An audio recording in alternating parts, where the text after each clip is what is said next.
That's the sort of the true groups of bumblebees, the most common bumblebees that you find in this country. And, some of them are quite rare.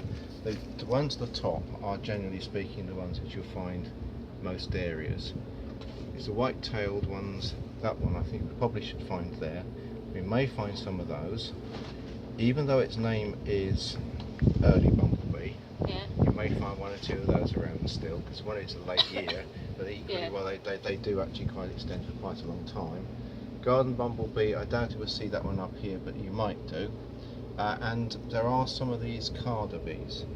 Do you know about wool carding? No. Have you heard about the term carding wool? You know, when they make wool and they do that. Well, what carder bees do to make their nest, they shred plant material and they make this sort of nest out of this sort of. Oh, like they do with the brush and the carding. That's right. That's why they're called carder bees. Yeah. And generally speaking, they nest under their sort of piles of old grass or whatever on the edge of rubbish or that sort of stuff in a garden, etc. They're very nice actually. So they're quite nice little ones. But then the ones I wondered if we were going to see is actually to see some of the cuckoo bees, which are slightly bigger. Cuckoo bees, you don't get a worker bee. There's only males and drones.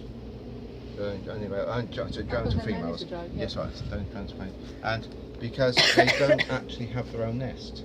What they do is once the queen is mated, she goes and lays her eggs in one of our host type nests, and they look after then raise the babies for her. So that's why they're called the cuckoo ones. But you can always tell a cuckoo one because if you look at them on a flower, you won't see on their legs, on the back leg, you won't see the pollen baskets. You know, they don't have any ability to collect pollen. Somebody else does it for them. Somebody else does it for them, yes. So, after that, you get the wasps, etc. They all belong to basically the same group. So it's wasps, same basic group, sort of colonial things. And some of the things, colonial types. And then after that, you've got all the solitaries, of which there's over 200 different species. I thought most bees were solitary. Actually, the more in terms of numbers, yes, there would be. Yes, the solitary ones. Yeah, some of them have got some lovely names. I mean, there's the ivy mining bee.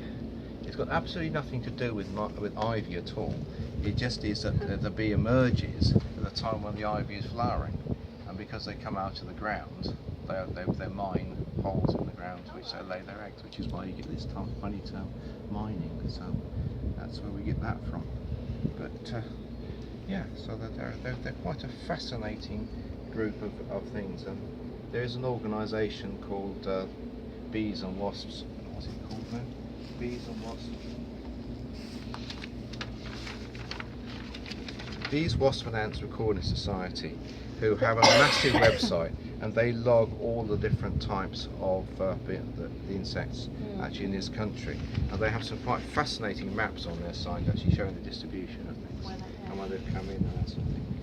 So are they in decline? Is that why they've done that, to try and...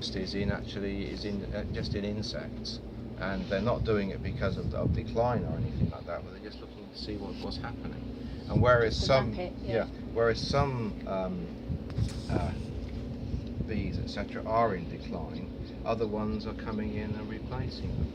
For instance, the ivy mining bee, one particular one that is sort of new to the area, is that one's coming from the continent, but it's now spreading into this country. It's like the tree bumblebee is spreading around.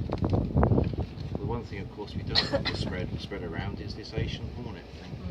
Because if that comes in, that is going to produce a great deal of a problem. But, fortunately, I've never